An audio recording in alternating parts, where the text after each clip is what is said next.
नाव समीर भगवान बामुगडे. मी रोहा रायगडमध्ये राहतो. माझं स्वतःचं वर्कशॉप आहे. वर्कशॉपमध्ये काम करत असताना 14 आणि 12 बाय स्क्वेअरमध्ये जी ग्लास होती ती दुकानामध्ये माझी कट झाली. कट झाल्यामुळे माझ्या त्या हातावरती पडली. ती हातावरती पडल्यानंतर माझा हात त्याच्यामध्ये अडकून राहिलं. एनिथिंग माझे 13 वेन्स कट झालेल्या.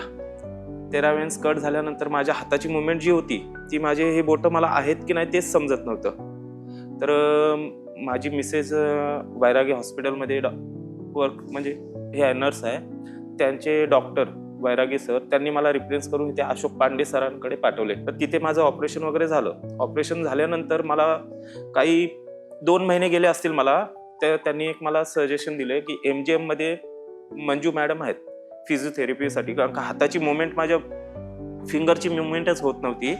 त्यानंतर मला त्यांनी मंजू मॅडमकडे पाठवलं. तर मंजू मॅडमना मी दाखवलं.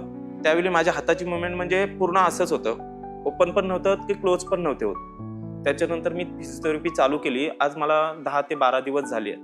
त्या 10-12 दिवसामध्ये मला एवढी म्हणजे त्या फिंगरचं एवढं हे झालं मुवमेंट की मी आज म्हणजे जेनिथिंग काही वस्तू उचलू शकतो. आज लिहायला पण जमत नाहीये, पण आता ह्या मला 10-15 दिवसामध्ये मला ते व्यवस्थित आता थोडं हे होतोय. जेनेटिक मी आज 15 ते 20 किलोपर्यंत थोडी वस्तू हँडल करू शकतो. ते आज मला इथे आल्यापासून खूप बरं वाटलं. त्या ह्याच्यानी का मला खूप म्हणजे त्या ह्याच्यामध्ये माझ्या हातामध्ये खूप हे झाले, इम्प्रूव्हमेंट झालेली आहे.